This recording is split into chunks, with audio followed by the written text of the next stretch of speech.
Okay, we're on. Hey, we're live. I am looking on Facebook right now so I can share this. If you're with us, we're just starting our Facebook Live Town Hall meeting. If you hear strange voices in the room that are not my own, that's Julie Lorenz who's here with us. And I'm going to give people a second to find us. It might take people a minute. And if you're watching this right now and you know some other people are looking for it, go ahead and share. That's what I'm trying to do right now. Go ahead and share this. You can share this video, and it will make it easier for other people to find.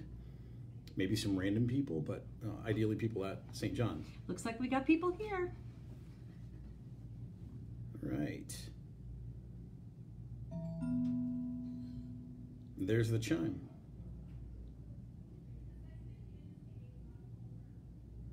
All right, so here's the thing. Yay, I see some people. If you're here, if you're watching this right now, go ahead and in the comments type hi or hello or wave or something else. Just let us know that you're here. That would be helpful. And the other benefit of that is that's how you're going to ask questions, is by typing a comment later. So Julie's going to be moderating those things for me. And a lot of what tonight is about is giving you a chance to ask questions that I can then answer.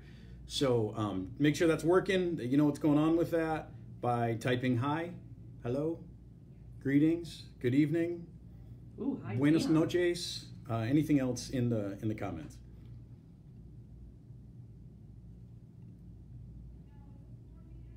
Yep, we got lots of highs. Great.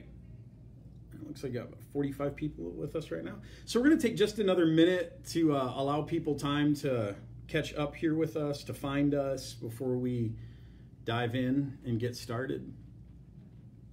So go pour yourself a cup of coffee, or if you were at home right now, Julie, what would you be drinking? Oh, maybe a cold frosty one. Cold frosty one. A root beer? Yeah. Yeah.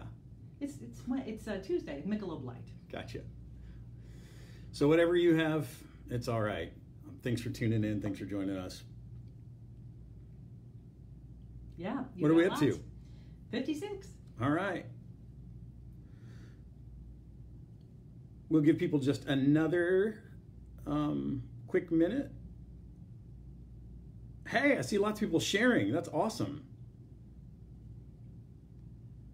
Ooh. See Greg sharing. See Don sharing. Don and Bev. Stephanie. I see Todd's having a beer too. Leah. Oh, there we go.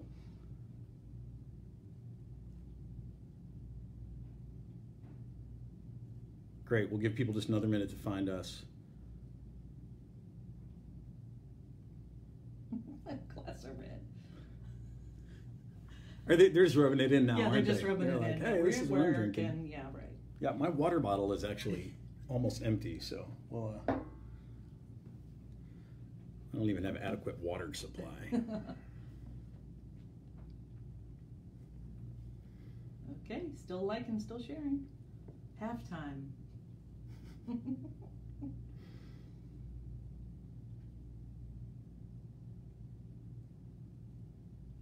So Dion, did you already share what we're going to expect to do?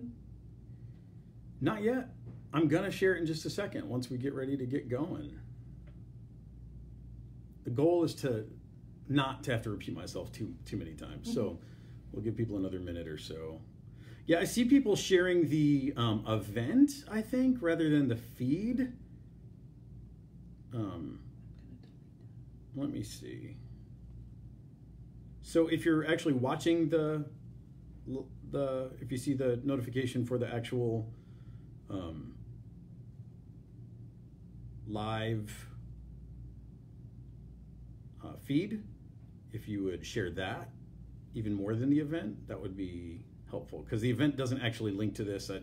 As far as we know, Facebook doesn't do that. So yeah, I see Judy did that, Todd did that, Jim did that. Hey Jim, hey Allison, thanks for doing that. So if you can do that, that would be great. It'll make it a lot easier for people to find.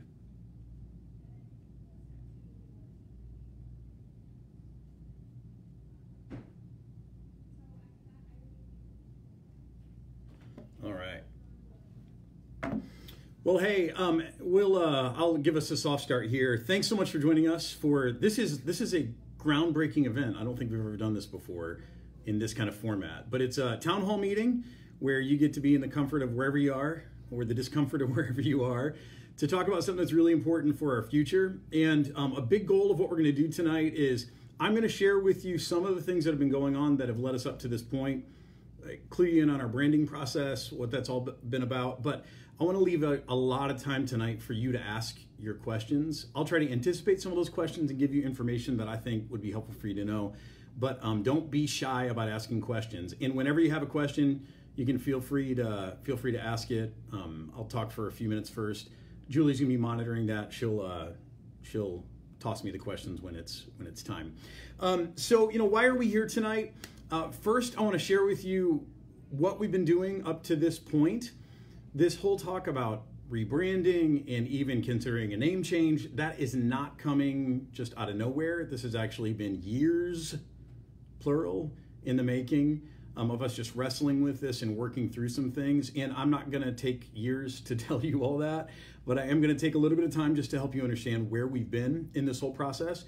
A big part of tonight is to capture some of your ideas, some of your feedback, some of your concern about how we can go forward in an even better way. I want to discuss with you the path forward that we're laying out and get your input on that. And then, of course, I want to answer your questions. So, again, the way that you ask a question is you just type it in the comments below. Now, depending on how you're joining us, there are lots of different ways to do that. If you're on an app, if you're on a web browser, on a mobile device, if you're on an actual computer, the way the questions, the comments may or may not show up, we can see them. So if you type in a comment, even if you can't see it, Julie should be able to see it, and that's the way that you'll be able to ask your questions. So let me just go way back and get to the why of this whole thing. Why did we start into this whole process in the first place? And what probably triggered all of this were some like anecdotal, interesting moments. For instance, if you've never been on our campus, you wouldn't know this, but if you have, you know this, that right basically on the other side of our parking lot sits one of my favorite places on earth, a Chipotle restaurant. I love Chipotle. And so we go to Chipotle quite often as a staff. And while we're over there, we're trying to talk to the people who work there. Our church is right next door. We're trying to be good neighbors and also trying to invite people to church, always. And what would happen again and again when we were over at Chipotle is while we were over there just talking to people and saying, hey, yeah, this happened to me a number of times. I work at the church next door. And I would get this reaction from people. They would say, church? And I'm like, yeah, the church right next door. That big building right over there, that it's on the other side of the parking lot. And they're like, oh, I didn't know it was a church. I thought that was a hospital, I heard. Some other people go, oh, a church. What kind of church is that? Is that a Christian church?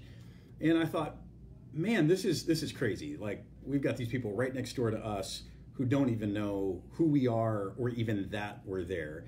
So that started to stir up in my mind, like maybe who we are isn't very clear to our community. And then another piece of this, and there are numerous stories like that, another piece of this is when we would recruit for job positions, and we'd try to find someone to join our staff, and we'd promote that on the outside. What we found from a number of people was that they would say, even when we were interviewing them, hey, at first I didn't even see this posting, I just missed it, I just skipped over it, because when it said St. John and what it said, I just didn't think it'd be the kind of church that I'd be interested in, or the kind of church that would be interested in me. And so what we discovered even in how we posted positions is that we had to be smart about how we did that to let people see more about us before we just gave them the externals, and thought, man, that's interesting. Maybe who we are isn't as clear as we thought. So what we decided to do was we decided that we need to figure this out. We need to have an orderly, systematic, scientific process to figure out first how we're seen and known in our community. So do people understand who we are, or do they not? Like we need to get to the bottom of that. These anecdotes aren't quite enough. We need to find ways to more clearly articulate who we are, to better articulate who we are. So a number of times we came to these places where we thought, we need to just do more marketing. We need to put out a postcard. We need to help people know who we are and that we're here. And then the immediate question would come, well, what do we say? What are the messages that will pique people's interest? Of course, we want to say things that are true, but even when you say things that are true, how do you say it in a way that is compelling and interesting and doesn't trigger their warning signs or their things that are already maybe barriers about being a part of a church? We knew that we would want to, whatever we found, we'd want to align internal and external perceptions. So we want to make sure that whoever we understand internally us to be, and we want to be clear about that internally, we want to make sure that matches what's happening externally. We don't want different perceptions inside and outside, and we want to be honest about who we are. And then we wanted to be able to make a positive impact in our community. So we started off this whole thing 2 years ago, the formal process, doing research. And in the other town halls that I did back in January, if you were able to go to those, I spent a lot of time talking about the research. Tonight, I'm going to keep this a little higher level for a couple of reasons. One, you can see the original PowerPoint from our January town halls. It's on our web page, and you have links to that, but we'll help link you to that. It's stjstl.net/brand process, and you can look at the whole PowerPoint and kind of track through the research. Julie's laughing back here. Something good must be happening. So you can track through the research and see in depth a little bit more about that. Or if you just want a shortcut on that, you can watch week 5 of our Standouts series. That was, the date was March 17th, 18th. And you can watch that message. And I actually go over some of the research there, and that may be a good summary for you. But we did research, and we're talking about like high quality research. We recruited people from our zip codes, and we talked to people who are unchurched or dechurched. Unchurched means they've never had a meaningful connection with a church. Dechurched means that they hadn't been in a regular relationship with a church for at least 3 years. We looked at different age groups, and we asked them a lot of questions. First, we asked them what would their ideal church look like. Then we asked them about what they knew about churches in West County. Then we asked specifically what they knew about St. John, if anything.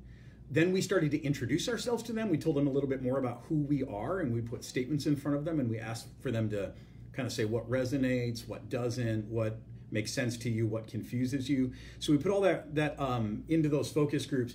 And again, I'm not going to go into detail on that, but what we came away with from all of that research, from those focus groups, was that we are a church that is in fact uniquely positioned to reach dechurched and unchurched people in our community.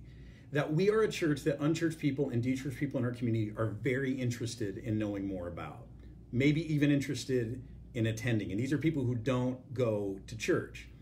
And so that was a win. As we put forward identity statements, they were like, wow, this sounds really great. I had no idea. I didn't know that this church existed or that St. John was this kind of church. So the good news is we are who we need to be to fulfill our mission. And our research confirmed that over and over and over again, focus group after focus group. But here was the challenge. Here was kind of the downside of all of that. Although we are the church that is able to reach people, what we discovered is that our community doesn't know that. They have no idea that we are the kind of church that we are. In fact, they think we're probably something else. And because of that, they also, even when we try to tell them who we are, some of them struggled to believe that it was true. And there are a number of things that may affect someone's belief, bad experiences, being bait and switched before, just run-of-the-mill skepticism or cynicism about church. But what we discovered as we went through these focus groups is that a significant barrier for people was our name. That they thought, man, everything you're telling me about this church sounds really interesting, but that name sounds traditional, it sounds rigid, it sounds formal, it sounds not like the church you described, not like a church that I'd be interested in going to. In fact, someone just this weekend talking about this brand town hall, after service, they came up to me and they said, what's interesting? Our name is probably the most traditional thing about us. And I thought, I think you're probably right. And that's what our community said is there's some disconnect between who we say we are and how we call ourselves. And so we looked at that research, we got it all compiled, we got transcripts, it's pretty amazing stuff. And then we took a year. I took a year, because this started 2 years ago, and I just wrestled with all of this. And I invited in our elders. I invited in our board of directors. I shared with them the research, and we just kind of sat with it.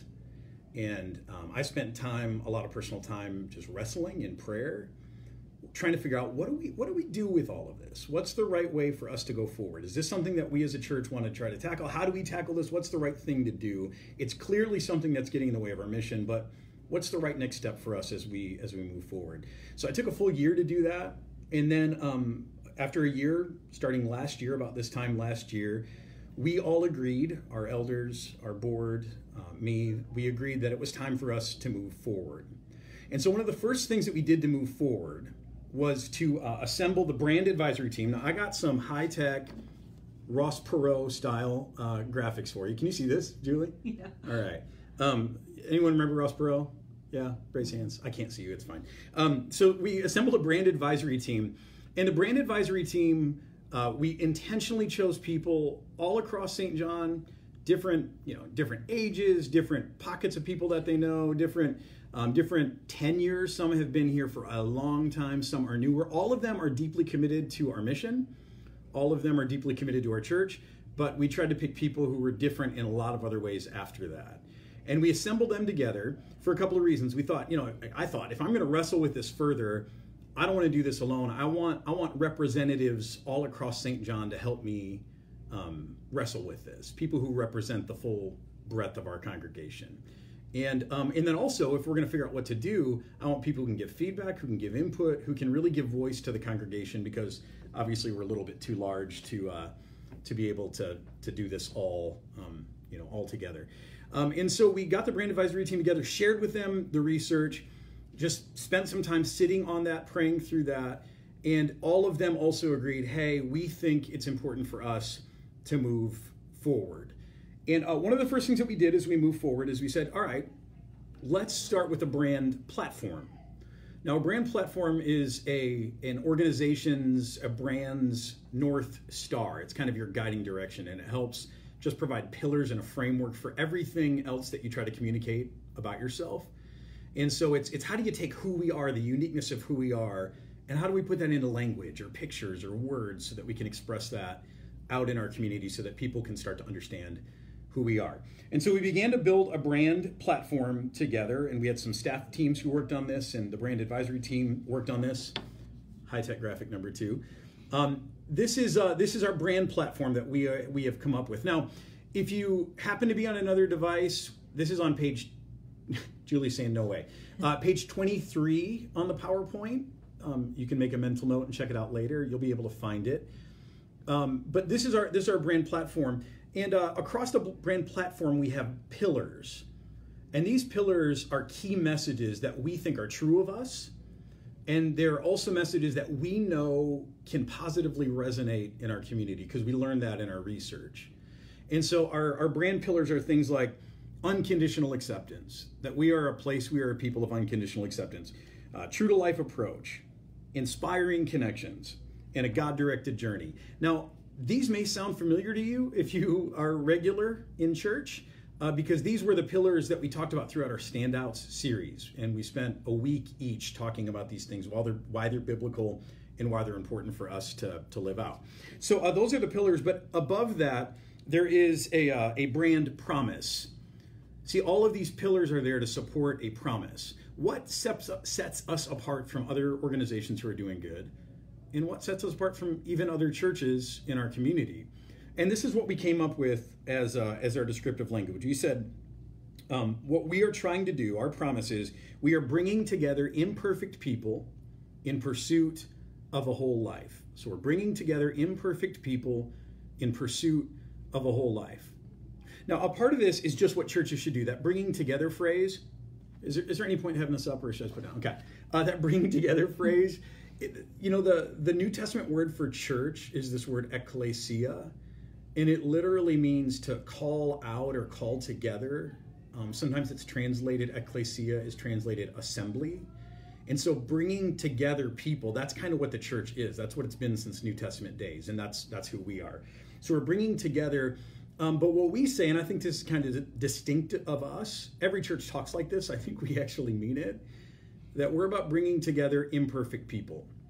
See, here we just acknowledge the universality of our sinfulness, that we are all broken, we are all sinful, none of us are perfect, we're not even pretending to be perfect, that who we are at our core are imperfect, broken people. And it's also a message to our community that no one is too imperfect to be a part of this, that if we're bringing together imperfect people, we can't say, imperfect up to this level, but, beyond this level, you're not allowed here.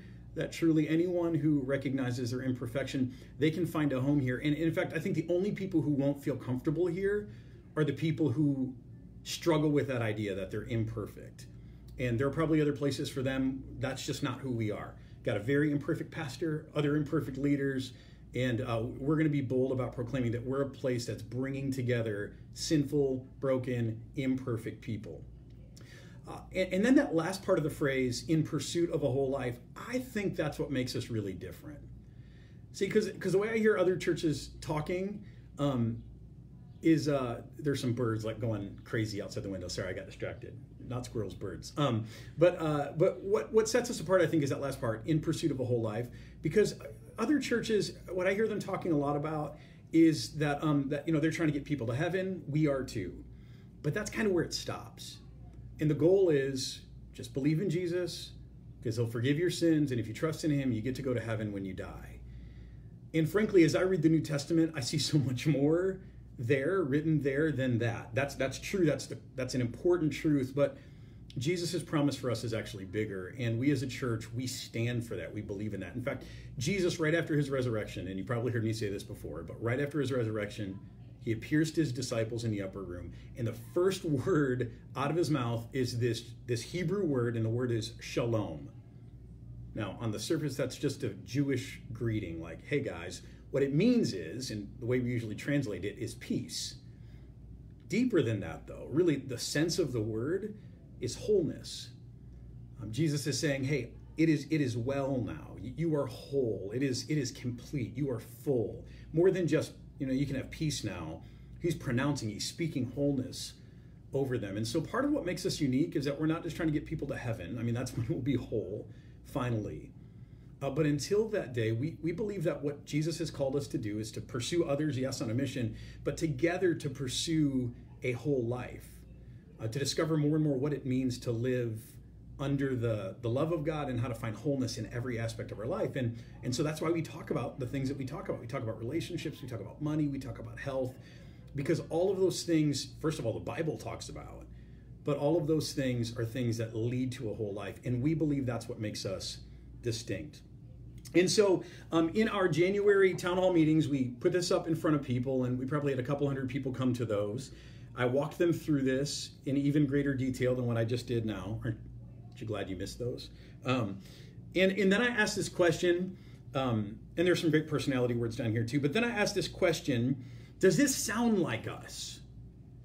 Do we sound like this kind of place? Are we a place of unconditional acceptance, a true-to-life approach, inspiring connections, who is leading people on a God-directed journey?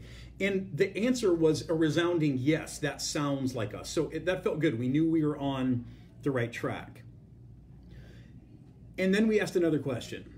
And this is the question that I think makes everyone nervous. This is probably why a lot of us are tuning in. But the other question was, okay, well, if this sounds like us here, then what happens when we put our name, when we put St. John Church at the top of this? When we put that there, does that mesh with all the rest? Does St. John say all of these things, and do all of these things below say St. John? And the sentiment at the town hall meetings, and again, this wasn't unanimous, but it was a lot stronger than I thought. The sentiment was, probably not. Some people said, not really. Some people said, no way, not at all. In our research, the answer was the same. This sounds great, sounds like an amazing place. That name just doesn't sound like the rest of it. Not only that, and I've shared this with some of you before, maybe, again, this is too small, but it gives my hands something to do. The most common church names in the U.S., the 15th most common church name in the U.S. is St. John Lutheran Church, or St. John's Lutheran Church. There are 601 of them in the U.S. alone. So if you just think about the number of St. John Lutheran churches alone out there, there are over 600 of them that people might have experienced, who are also defining for people what a St. John looks like. You know, they're filling that name with meaning. If you go a step further and you just look at any denomination, if you look at just saint names in any denomination, St. John is the most popular saint name of all the saint names, and there are 3,700 churches of any denomination named St. John in the U.S. 3,700. Now there are a bunch of other saint names, or there are probably 10,000 saint churches as a whole, maybe more, and all of those, for some people, just blend in. If you're a saint name, you're just a saint name, and it doesn't even make any difference. But the question I've wrestled with as I looked at that is, okay, if there's 3,700 other churches named St. John, how many of those churches look, feel, act, talk, maybe even believe anything like we do? And if anyone in our community has had an experience with one of those other 3,700 churches named St. John, let alone the other 10,000 churches named Saint something, how many of them, if they had a negative experience, would ever even consider giving us another shot? Even if they had a positive experience, what would they expect walking in here? We're probably not the church they would expect us to be, and they would also be disappointed. People's previous experiences are really, really significant. And like I said, we've got 3,700 other churches in the U.S. alone who are filling that name with meaning. Now, I know this is where people get nervous because in the town halls, people are nodding along to this point, and I think the research is so clear. I think if we're honest, even our own personal experience with trying to tell someone who St. John is as a church, trying to explain it to a friend or a neighbor, the disclaimers that you have to load in there as you try to explain it, we probably all sense, yeah, this may be a problem, this isn't serving us well. But when we come to drastic talk about, should we change our name? That's where people get nervous. And one of the questions that keeps coming up, and I just want to address it right now from the onset, is, okay, does even talking about changing our name, maybe that's a good thing, maybe it isn't, but is talking about changing our name, is that going to change who we are at our core? And the answer is no way. Actually, what this whole process is about aligning. It's aligning who we've already become as a church, and we've made a lot of changes over the last 30 years to be a very different kind of church, and I'm proud of us as a church, and we show week after week that we're able to connect with people to move them forward on a life journey. We're able to bring new people to faith and to help them find a relationship with Jesus here, of course, through the Holy Spirit, but he does that here. So who we are as a church is great. Our research said, the church you are is the church the community is looking for. We look into the scriptures, and I think we're living out the scriptures. At our core, we're exactly who we need to be. What this is about is aligning our external perceptions with our internal reality. It's bringing who we are at our core in alignment with a name that might speak better into that. So some people are like, hey, is this like the first domino toward a bunch of other crazy drastic stuff? Or are we going to move away from our theology? Or are we going to leave our denominational affiliation? Are things just about to get crazy in here? And I say, no, this is not at all the first domino. In my opinion, in my vantage, this is more like a cherry on top of a lot of hard work, 30 years of hard work, where we have become a very mission-focused church that God is using in amazing ways. And getting this name thing right is just bringing that external perception for people who don't know much about us. They just see a sign, they hear a name, into better alignment with who we already are. So it's not about changing who we are, but it's about helping to more clearly explain to people who we are. Now, one thing I'll say here too is I will never promise you that we're done changing, because as the world changes, so will we. And that's something, again, I'm really proud about. But I also think that, man, all of the things that we've gone through, even in the 9 years that I've been here, I think that this is a culmination of a lot of that hard work, just to begin to explain to people, this is who we are in a more compelling way. So I'm going to pause here now, and we're going to go for your questions, especially questions that you might have on our research. So if you have any questions about research, like hey, what else did you find out? Or if you have a specific question about how that went or anything else we discovered, I'd love those questions now. If you have any questions about our brand advisory team, our process up to this point, anything I just said about, because there's a lot of stuff going around about, are we going to change at our core? If you still have questions about that, if I didn't answer that well, I'd love a chance. I'd love another go at that. In a second, I'm going to go forward and talk about what's coming ahead for us, what our process is moving forward, and how we're gonna move together. There's a mission trip meeting next door, so if it's crazy, that's what's going on. Those mission trippers, they're wild. So I'm gonna talk about forward process in a minute, but ideally, any questions we have. Julie, do you have anything? We do have some comments of people who agree with the experience that you've had talking to people and sharing the name. And also, we have a question from Stacy that she wants to know what about the school. Will the name change for the school? Great question. Let me just say this now. I'll probably say it again later. We have a great FAQ on our website. We've been adding to it and growing it. We address this question there. We address a lot of other questions there. So that's a great resource for you. Or if you're talking to someone else later who couldn't be here or someone who has questions, point them there too. But the answer is we're not sure how this will affect the school yet. We know that in order to clearly identify who we are as a church, there's kind of one set of parameters and values around that. Educational institutions are kind of different, and we want to honor the mission. We're under, we're one ministry. We want to honor the mission, the unique missions of each of those organizations within our organization. So we have a process going on starting this fall for our school to do some of this same stuff. We're also doing some really exciting stuff with our school. So if you haven't checked in on our school later, there's some really exciting, crazy future-oriented stuff happening that I am thrilled about. And so we're going to go through a process of how do we help articulate this to our community, because we're going to become a school that few people have any framework for. It's so different that people are going to be like, we don't know how to compare this, and so we're going to have to go through this whole process with our school. And then from there, we'll decide what's the best identity, external-facing identity for our school. And maybe that's the same as what we find for our church, maybe not. But we're not saying those things have to work together. We're going to honor and respect the individual needs and the individual mission distinctives that each of those organizations have. Mm-hmm. Does that help, Stacy? That was Stacy, right? That was Stacy. Okay, yeah. Well, Max wants to know about, Stacy said great. She loves the school. Very excited. I do too. Max wants to know if we would rebrand children's ministry. What about our other ministries? That's a great question. So once we get this overall brand framework going, and what you'll see even is, I don't know why I bother holding this up, just because it's fun for me. What you'll see in our brand framework is that what we tried to do, again, this isn't like starting over and saying, who do we want St. John to be? It's really understanding like, who are we already? And so lots of our language, life journey, next steps, moving forward, all of that 1:1:15:6, all of that stuff that's a part of our existing culture, we tried to honor that in our brand platform to make sure that who we are and the language that has just come to be so culturally significant for us is represented there.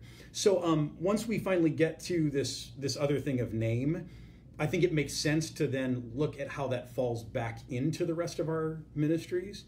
So currently our children's ministry is branded St. John Kids. Well, if we're not St. John anymore, I think we probably should change that. And there are lots of clever things that we could do to make that a thing that works together with the brand. Student ministry is just called student ministry. Core is probably still called core. But we'll definitely look at then how does this overall brand kind of work its way back through the organization, and then we'll get fun and creative and figure that out. Great question, Max. We had a question from one of our online people. Wants to know if we're going to do any specific branding or marketing to our online community. That's a great question. I'm not sure I understand all that is tied up in that. What I can say is we want to do a better job of letting, and maybe this is what you mean, we want to do a better job of letting people outside of our geographical area know that we're here. We believe we can help them on their journey. We believe that we've got some unique perspective, and we believe God works through this ministry in powerful ways, and we see signs that happens even when you don't live here. And so we want more people to know about that. Pastor Doug Moss is also working on ways to try to bring people together in house churches wherever they are, so that people have the other aspects of church and community. So I think this has great potential to take our ministry beyond any geographical borders and to help more people find the love of Jesus wherever they are. So Mike wants to know, how far away from us were the demographics? What area did we survey? Great question. I'm sure they can hear you, right? Someone say yes if you can hear Julie. She's right in front of the thing too, so I imagine you can. The question was about demographics and the region that we surveyed. So we stayed within a 5-mile radius of St. John campus. We tried to find demographics that were reflective of our area. So we tried to find single people, married people, divorced people, people with kids, people who were empty nesters, people with little kids. But we tried to stay within our immediate geographical area, because a major focus of our research was, what do people know about St. John as a church who are in the community? And especially, how does that compare with what they might know about other churches in West County? Do we stand out in any way? Are we significant in any way? Or are we just kind of background noise along with everyone else? So we have a question about the say-so of how the congregation is. Do you want to wait and address that, and when we get to it, the process going forward? Yeah, let's hold on that for a minute. Let's do that. If I don't do a good enough job explaining that, whoever asked that question, please re-ask it. But yeah, there's a lot to say about how the process moves forward and how we do this together. So we have, there is a woman who says she's been struggling with some of the changes. Yeah. She says, how does the name change fit in with the other changes? Yeah, so I'm not exactly sure, what you mean. The changes that I think of is we've made changes to our worship style. We've gone from having lots of different worship styles to having one worship style. And part of that was a very intentional change to say that if we're going to be a church who's understood by our community, it's hard to have the community understand like 50 different things about us. That if we're going to be here for our community, we have to get really clear first about who we are internally, so that then we can say to our community, this is who we are. And it's kind of hard to do that by giving them a whole menu card and trying to explain 5 different worship styles and what that means, and to help someone find their way to the right place. And there were great things about that style of ministry, and it served us well for a season. As we move into a less and less churched culture, and people aren't looking, they're less aware of what churches offer. It became more and more important that we just locked in on a single kind of identity, even in our worship life. And I also think that's important for our unity, that we have to be unified and we have to, come together in one way as one big family and be intergenerational. That's a value to me. So, those kinds of changes were largely so that we could do a better job fulfilling our mission and letting our community know. And the name change is really just a reflection of, if you knew nothing about us, and if I said draw a picture or write with some descriptive words what you think St. John Church would look like, chances are if you knew nothing about us, you would never, ever in a million years describe anything close to what we actually are. So it's just a reality. And I think, again, but these changes go back to the last 30 years, that when Steve Howard came here, the church had decided, and that's why they called him to be their leader. The church had decided at that time that they wanted to be a church that was moving forward in a progressive way and reaching lost people. And Steve Howard he did what they asked, even though it wasn't always what they wanted. It was what they asked for, and he led the church forward. And so really the name change is just a way of trying to help our outside community understand better who it is that we are. Because we know, and you can call it, if you go here, you can call it whatever you want. It doesn't matter to me. It doesn't matter what we're called. I know who we are. That doesn't matter. But when you're making a first impression, or you're trying to help yourself be known to people who have no framework, no experience with you, no personal knowledge, then the name becomes very important to try to describe or give a sense of what they might find or what they might feel. I hope that was helpful. I'm not sure if it was. If not, fire back with another follow-up question. I have two questions. I'm going to try to combine them. Okay. So one says, if we change our name, how will we convey that we are Lutheran?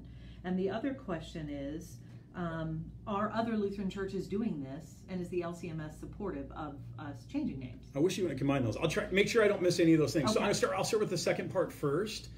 So there are some other Lutheran churches who are doing this. There's a big Lutheran church, and they're a multi-site. They're in Indianapolis. They used to be known as Carmel Lutheran Church. They recently went through a name change. I believe they're now called Cornerstone. There are lots of churches in the U.S. who are looking at this. Lots of churches, some Lutheran churches, I should say. As far as how does this affect our standing with our denomination, our synod, the LCMS?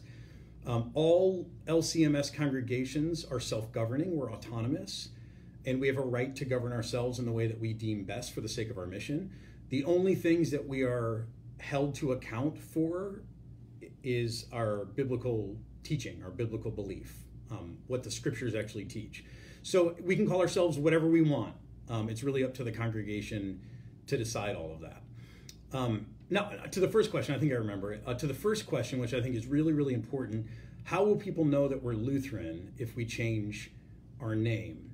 And what's been really interesting to me about this whole thing, because I value the church I was raised in a Lutheran church. I value our theology. I think it's really, really important. I don't want to see the voice of Lutheran theology be diminished in any way, especially the way we express it. I think there are a lot of problems with the greater Lutheran church, and I won't get into that here today. But I think the way we express Lutheran theology, I think it's so helpful. I think it's true. I think it's biblical. It's grace-centered. It's sacramental. It's about the touch of God in our lives. You know, there's so many awesome things about it. What we discovered increasingly, and you can test this, that when people hear denominational title, like Lutheran, Catholic, Baptist, they usually, what I think first is theology. So when someone says Baptist, I think, okay, so you don't baptize babies. You believe you have to make a decision to be saved, you celebrate communion like once a quarter. Like I think about all the theological things behind what it means to be Baptist or Catholic or Lutheran. What we discovered is that increasingly, and I think this is maybe a part of being in a post-Christian world or a less Christian world, that people don't think theology, they think personality almost exclusively. That when people say Lutheran, they're not asking, or we say we're Lutheran, that doesn't cue to them, oh, you guys are sacramental and you believe in grace before, that's by grace you're saved, and you believe there's nothing you can do, and, they don't think of that stuff. You baptize babies and you believe it's a gift from, they don't think that stuff. What they think is all about personality. So they think, oh, Lutherans. So you guys wear robes and you play organs and you chant and you're kind of like Catholics, right? And so they think exclusively within personality. Just a close to home example. I don't know if whoever asked this question, if you're in St. Louis, there's a church in the Valley and they've got several sites called The Crossing, used to be known as Windsor Crossing. The Crossing is known as a non-denominational church. When I look at The Crossing and I go to their theology page, they are a Baptist church through and through. 100% of their theology aligns with Baptist theology. If you tell someone who goes to The Crossing you're going to a Baptist church, they will argue with you. And here's why they'll argue with you. They'll say, no, we're not Baptist, we're non-denominational. And you say, how do you know? Because I've been to a Baptist church and I can tell you what it's like. There's a guy up front and he's yelling at people and it's real uptight or it's really legalistic or, they got a big choir, and they immediately go to personality features, not theology.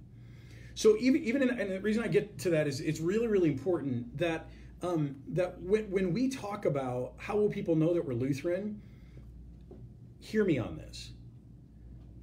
Telling people in our community who have no context and don't think theologically, but they think personality, telling them, hey, we're Lutheran, that's just going to confuse them further. And it's not because I'm ashamed to be Lutheran or anything else, but in their mind, they're going to picture something that is 180 degrees different than what we are. They're going to picture probably what you'll find in most Lutheran churches of any type. And right, LCMS Lutherans aren't just one kind of Lutheran. We're kind of middle of the pack. They're much bigger Lutheran church bodies. They're going to see liturgical robes, organs, formal 10-minute messages, chanting back and forth. That's what they're going to hear. What I want them to experience instead, because that's just cultural stuff. That's, to me, that's not even what it means to be Lutheran. That's not what the confessions of our church body say it is to be Lutheran. They say all that stuff is a church's decision about how you want to do church. What I want people to know is I want them to understand that they are saved by grace through faith, and this is not of yourselves, but this is a gift of God. And I want them to know that there is a God who will just relentlessly pursue them, not force himself on them, but love them unconditionally, follow after them all the days of their lives, be the good shepherd that Psalm 23 promises, that will claim them in baptism and make everlasting promises to them, that comes to them in bread and wine with his body and blood through communion to give forgiveness and life and reconciliation. That's the stuff that I want people to know. And whether or not they like recognize that it's Lutheran theology, I don't care. I just want them to know the things that I believe are true and helpful have been so significant in my life and probably in your life. So people will come here and they'll find in substance what it means to be Lutheran, whether they know it or not. And frankly, for me, it doesn't matter if they have the label or not. I just want them to have the substance. Okay, I have one more for right now, I think, till we move on. Okay. Is there a concern that when we change our name, people will assume our church has failed? That's a great question, and I think that came up in some of the other town halls. Now, I guess on one side you could say if they assume our church has failed, then they would be really impressed in whatever new church moved in and bought this big old building, and they must think, wow, that place is taking off. So I don't know that that would necessarily be a negative thing. But that said, when we decide on what to do with this whole naming thing, then a big step for us is how do we tell our community? And there will be a months-long process to figure out what's the best way to introduce ourselves to our community. And some of that, and we're not there yet. Don't want to get ahead of myself. That's not until probably 2019 that we do that for our community. But in some of that, we can help. We can decide just if it's helpful to explain all of this to people. What's the best way to explain this whole process so that they can understand that we're a congregation who is, still taking all the things that were good about us.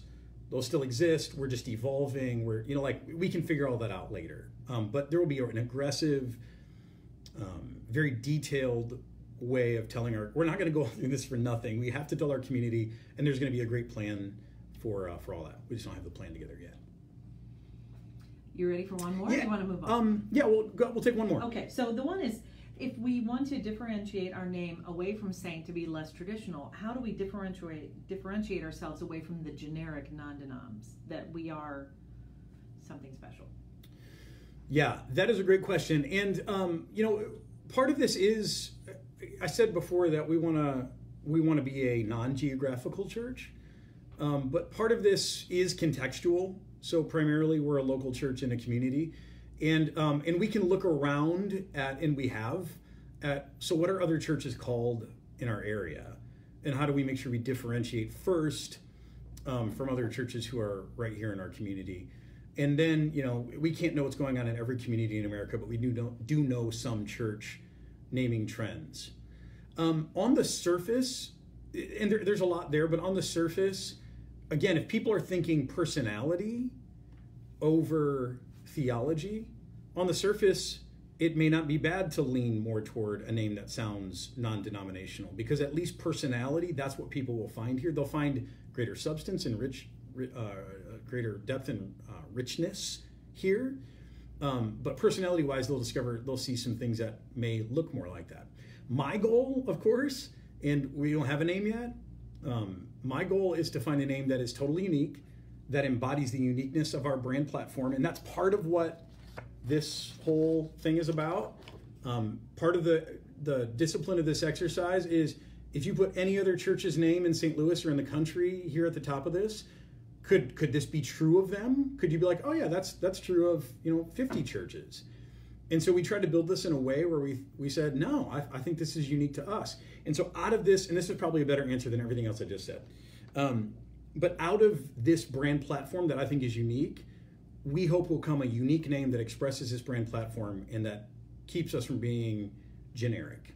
Now, I don't know how creative we are, or how original, and there are lots of churches in America, so we'll in a second, I'm going to talk about some of the research that we're going to do going forward as we start to evaluate names. We good to go forward? We are. 7:49.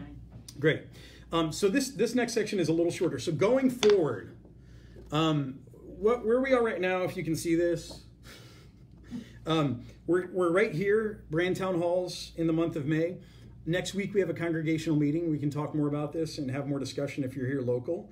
And we're just kind of working through some of this, questions and answers. We're going to continue to do that over the next couple of months. Starting next month, in the month of June and then in July, what we're going to do is we're working on a slate of names. Our brand advisory team, some of our staff teams have already been working on some exercises to generate names based on this brand house or brand platform. Just a whole creative exercise to come up with names. And we're going to start looking at those names, honing those names down into some shorter lists. And then we need to do some trademark and legal research on those names. So we don't want to put names in front of the community later for research or in front of you as a church that everyone falls in love with and we go, oh, we can't use that name. We can't legally use that name. So we've got to kind of get a slate of names together, and that slate has been coming together. A number of you have suggested names. You've come up to me on Sundays or you've sent me emails and just said, hey, I've got a great name. So we've been building this bigger slate of names. We're going to try to hone that down to names that might be unique, not generic, that will speak well of our brand platform. And then we've got to put them through some trademark legal work to make sure that they're viable names. Then in the months of July and August, we're going to do some further name exploration. And what that name exploration means, and this is the exciting stuff, we're going to go back and do more community research because, again, we can call this church whatever we want. We know what it is. It doesn't really matter to us. Our community, they don't know. And so we want to make sure that any name we put forward to our community is not only a name that they like, that they don't hate, but more important, that it says the things to them that we mean our name to say, and that it doesn't say things to them that we're like, that's exact opposite of what we want to communicate. So we want to go to our community and do some research and try to understand, like, what does this slate of names mean to you? What does it connote? What does it seem like, or what does it picture? How would you describe a church named this? So we're going to do that in our community, and we're also going to go to our whole congregation, and we're going to do some surveying with you. We're going to put some names before you and do something similar. We're going to ask you which names are your favorite. What do these names mean to you?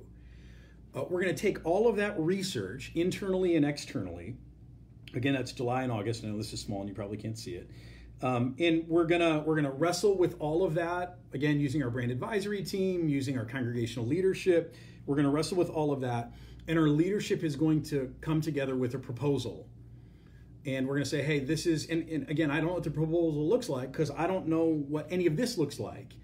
It may be that our community loves a name. There's a certain name that says everything we need it to say. Our church loves it, and it's just like it's a home run. It may be more difficult than that. We just simply do not know until we do all of that research internally and externally. But after we do that, after we wrestle with it, our leadership will bring forward a naming proposal to our congregation, and we're talking about a voters meeting here, a congregational meeting here, and that'll be in either September, a special meeting, or in our October meeting, where we will bring forward a proposal for the congregation to approve. And of course, I guess the congregation can say, hey, you haven't convinced us, Dion, that this is needed or a good idea, and we want to live with our name. Now, I'd be disappointed about that if that's the case, and I'm going to do the best job I can to help convince you of what I've become convinced of over the last 2 years of wrestling really hard with this. But that's where that ultimate approval will be made. In November, December, we'll do an internal launch, begin to have that name appear internally. And then after the new year, 2019, probably the first quarter of the new year, and that's kind of right in conjunction with us getting ready for our final phase of Next, which is all kinds of stuff outside and helping our community see us better from Manchester Road and to communicate better who we are and our landscaping and our just our curb appeal. That'll be a really important thing for all of that to come together with a new name that communicates who we are, a new kind of front door welcome to the community in greater curb appeal, all happening starting in 2019. Now, one of the things I want to say about the process, and I'll stop because I know that was a lot and maybe you have some clarifying questions, is this voters meeting that we will have in September or October to approve whatever the naming proposal is and to make a decision about that. In order to vote at that meeting, you not only have to be a member of St. John, go through Getting Started, you have to sign a leadership affirmation, but you also have to have attended one of the 3 previous congregational voters meetings in order to vote in any meeting. And the reason I say that is if you haven't attended congregational meetings in the past, but you think this is something that you want to be able to weigh in on, next Tuesday night at 7 o'clock, can't be on Facebook, you got to come here. Lower level next gen, we have one of our congregational meetings, our semi-annual congregational meeting. And that's a way that you can come if you've been through Getting Started and get qualified to be able to vote in that process later. So I just call that out now because if you haven't been, then that's gonna that'll create problems for you later on. So I'm gonna pause here again for questions about where we go from here. I know there were some earlier that we had about that, and I went really fast.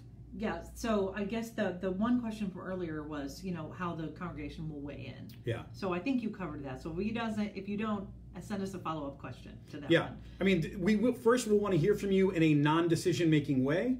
We kind of want to know what you like and what do you hear and what names make sense to you and what do you feel like is the truest expression of who we are. We're going to listen to you in all of that.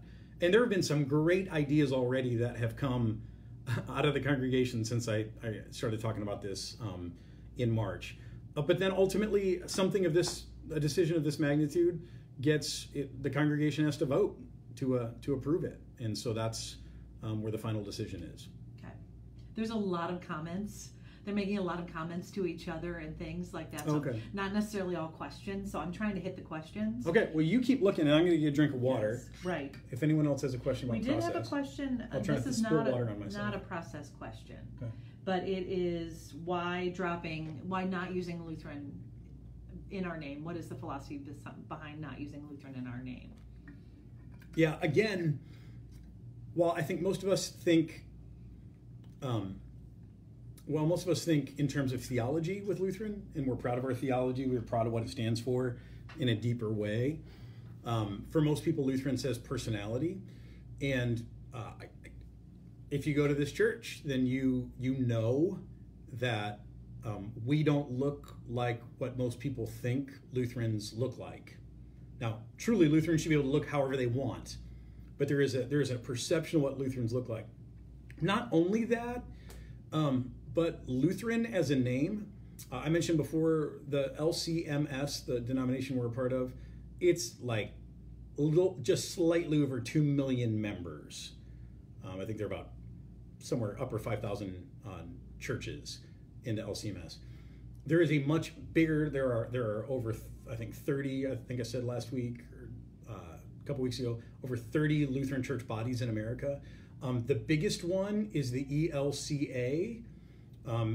Last time I checked, they had over 5 million members. Lots more churches. They're much more widely known as Lutherans, and they wear robes and they do stuff. But theologically, they're very different on in lots of major ways from who we are. So if you're thinking personality, we don't look like what most people expect Lutherans to look like. It's just not helpful to anyone on the outside. I mean, if you're inside, and we tell our Getting Started people, they're like, hey, we're a Lutheran church. And they find out what that means, but they have context for it then. If you're putting it out there on the sign, you're putting it on stationery, it's giving people a misconception about what they're going to find when they come here. If you're expecting something that looks Lutheran, you will not find it. And if you expect something that looks Lutheran, you're probably going to be disappointed. And theologically, there's a good chance, because there's twice as many other Lutherans out there than there are of our Lutherans, that even theologically, if you come here expecting that we're going to be Lutheran from a theological perspective, and it's the other ELCA theological perspective, then you're going to walk in here and you're going to be disappointed, because we don't teach all those things. We have different views about a lot of things related to the scriptures. So what I would say, and this is just kind of a little anecdote, I have learned over the course of being a pastor for the last 14 years, I have learned that when I'm meeting someone for the first time and I stick out my hand and I say, I'm Dion, that it's not a good idea to tell them I'm a pastor in their first interaction with me. And it's not because I'm embarrassed to be a pastor. I'm really proud to be a pastor. And I think it's an important job. And I love what I do. And I do this all day long for the rest of my life. I hope God gives me the strength and the ability to do this. But what I've realized is the moment I tell them I'm a pastor, they make all kinds of assumptions about who I am. And then I'm working from a deficit of trying to help them know me, because I have to overcome everything they think they know about who pastors are or what pastors are like. So I don't mind when that comes up later in the conversation after they've had a chance to know me, because then what I often hear is, wow, I wouldn't have expected that. You're not like most pastors or what I would expect of a pastor. And then we can have a conversation about that. If it comes up too soon in the conversation, it just doesn't, they never want to take a chance to actually get to know me. They can't see past that title to get to know me. And I think the same thing is true for those kinds of titles. If you put it on the sign, you put it out there, man, I'm telling you, and we've seen this again and again, we've seen people in Getting Started say, hey, I'm fine that you're Lutheran, but if that would have been on your sign, I never would have come here, because to me, what Lutheran meant was this, and that, and I never would have wanted to be a part of a church like that. Now that I'm here and I experience this, I think this is wonderful. I think this is awesome. But if you would have told me that before I even had a chance to meet you, I wouldn't have come, because I'm not Lutheran, or I thought that meant something else. So in our experience, it is just not helpful. And if I could go a step further, I think the reason there's a lot of, be proud to be Lutheran stuff is because deep down, I think we're proud of our heritage. And I think there's a place for that. But the place for that, I don't believe, is your church sign. I don't believe it's the first thing that people get to know about you. I think the way you can be proud about it is living it out so fully that, without having to say it, people are drawn to it and they go, this is really rich. Man, we have a family who's moving. They job transfer. And they're moving to Nashville. And Nashville has a ton of churches. And this family had no Lutheran background. They found our church for other reasons. And now what they're saying as they go to Nashville, and they just asked me this question, they said, we would like to know if you know of any churches like St. John who have this approach, but there's so many amazing things that we have never experienced in a church, like communion, like confirmation for our kids. We want that for our future.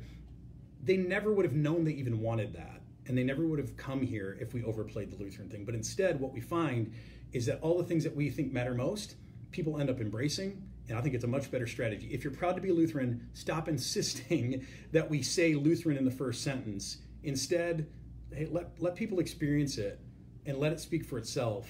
And I think that's the way you live that out. Okay. Got a lot of good analogies. They get your analogy. They're like, please stop with the analogies. Okay, you ready for your next? Yeah. So just a couple of, I want to give you some final recap things about all of this. So we're intending to move forward. And again, I took 2 years to get here. So if you're not here yet, I don't blame you. And I mean that in all sincerity. It took me having all of these conversations, hunches, research, sitting on the research for a year, praying through it. It's taken me the last year of working through this whole process to get to the point where I am now. And the point where I'm right now is we need to do this. This is the time for us to do this. This is absolutely, in my opinion, the right decision for us to make as a congregation. I think it's going to take our mission forward in a whole new way. I think people who are currently unaware of us will become aware of us. I think people who would never think to walk into this church now because of how we call ourselves will walk into this church, and I know there will be many more people who will meet Jesus here if we do this. I am convinced 100% that's true. If you're not convinced, that's okay. And what I really need for you over the next several months is to let's work this through. Email, phone calls, not just me, but we have this entire brand advisory team. And part of the reason we put these people together, or put this team together, is to help wrestle through this stuff with me, to help give input, to help give me a glimpse of what the congregation is thinking and feeling, because they are the congregation, but also to give you people to talk to. And so you can find this on our website. If you don't want to talk to me, because I know sometimes, you don't want to argue with your pastor. At least some of you feel that way. Some of you like it, but that's okay. I love you all. But if that's you just don't want to ask those kinds of questions of your pastor, I get it. Talk to any of these people. They are educated. They are authorized on this whole thing to talk to you about it, and they can share with you, and they can listen to you, and they can bring it back. If you don't want to, have your name put to the feedback, they can carry the feedback forward. The thing that I'm asking you to do, if you're struggling with this, is to please give yourself over to this process and say what's on your heart and mind. Articulate what's concerning you. Share what your questions are. Ideally share them in a way that we can add them to our FAQ and we can answer them for other people who have the same question, because I'm sure other people have the exact same question. Talk to people on our brand advisory team. Talk to people on our congregational leadership, our elders, or our board of directors. Talk to other members of our staff. They know a lot about this stuff too. Keep checking our website. Again, stjstl.net/brand process. That's going to keep being updated with new videos and articles and new answers to questions as those come in, questions that we think are really important. And here's what I believe. I believe that I don't have to force this through. I don't have to try to shoehorn this change through. I believe that if we all just give ourselves over to this process, if we honestly ask our questions instead of just harboring them or murmuring with only like-minded people, if we ask people who can help us with answers or to see things differently, if we're willing to engage in the process, here's what I believe. I believe the Spirit of God will get us all in a good place on this. And here's what I want. The whole reason we're doing this is so that people who don't know anything about us will come to understand who we are, who we already are at our core, who we are today, and will be willing to step foot in here and find Jesus here. That's why we're doing it. If we get all angry at each other and torn apart and divided, remember, divided we fall. Jesus said it. If we do all that, that is counterproductive to the whole point of this. That's counterproductive to our mission. So I need you to just lean into this process, engage in the process. I am willing, as much time as I have, I'm willing to do the work, to have conversations with you, to listen to you, to understand where you're coming from. Maybe you've got something that I've not yet heard that I need to consider. I'm willing to listen to all of that. And I hope you're willing to be open and listen back to me, because I think together we can do this. And I know without a doubt, this will make a significant difference in our ability to save lost people. Remember, we as a church, we are not the mission. We are established by God to accomplish the mission. The mission is lost people. And I know that if we're willing to make this courageous step, it will mean more lost people find Jesus. And that's what we're all about. So, Julie, is there anything else that came in before we sign off? No, just I don't see any last questions. We have a few more comments coming in, but I have not seen any questions. Okay. Kathy's encouraged, said definitely something to pray about, Dion. Please pray. And you'll pray for our unity. Pray just that we get this right. Pray for our openness. But again, if you're someone you're watching this and you had a question that you didn't get to ask, or for some reason we didn't see it, there's no conspiracy here. We want to answer your question. So if we missed a question, it's an honest oversight. Make sure you send me an email. Include Julie on it too. That way we'll make sure that we get to see it. Send me an email and ask that question. Or if there's something that's still bothering you, please voice that, because we really, really, really want to hear from you. Because I want us to do this together. And again, it took me 2 years. I don't know that we have time for it to take you 2 years, but I hope that what I've learned and wrestled through can be a help to all the rest of us. That looks like it. All right. Again, if you missed a chance to ask something or we missed the opportunity to answer your question, I'll look forward to your email. Check the website, talk to our brand advisory team, and let's keep praying. I want to pray for us right now, if I could, as we close this off. Father in heaven, thank you so much for how you have favored and loved this church so intentionally and deeply. Father, for the amazing story of 167 years of ministry to a single community, how you keep remaking this church, causing it to be reborn for new seasons. Father, for the people who just in this month's Getting Started group orientation how they just declare that they have found something here that they've never been able to find before. Father, thank you. I am so humbled by that. And my unashamed plea is that even more people in our community would find what you have to offer them, and that they would find that here. And I believe we're uniquely positioned to offer that to them.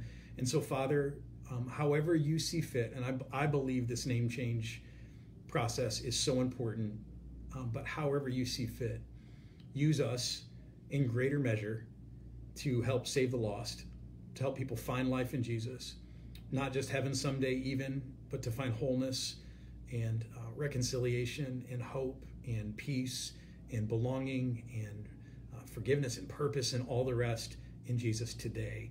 That is my plea. Father, help us do that as a church. And by your Spirit, keep us united. We may not have to agree on everything, but through the unity of the Spirit, keep the bond of peace here and help us love each other deeply, because your word promises that if we love each other, that will cover over a multitude of sins and differences of opinion and disagreements. So, Father, put your love here and help us love each other deeply. I pray for this in the steps that we will take going forward. Give us courage, give us love for each other and for people who don't know Jesus yet. I pray this all in his mighty name. Amen. Amen. Hey, thanks again for joining me. It means so much that you were here. Now, what we're going to try to do, and this is going to be really critical, is after we finish this, there's an option for us to post this. We're going to try to make sure we do that so that it's available. So if there's someone who's on Facebook who has not seen this yet, couldn't join us tonight, they obviously can't get their questions answered live, but they can hear and see all of this. And so you can share that with them. And we'll also see if there's a way we can pull this off Facebook and email it to our congregation later. But I just want you to know that this should be available. Pray for that we don't mess anything up now in the final step, so that this can serve other people along on their journey. Hey, I pray you have a great night, that God blesses your sleep, that as you wrestle through this and pray through this, that the Spirit leads you and leads us. Have a good night, everybody. Thanks for joining us. Bye.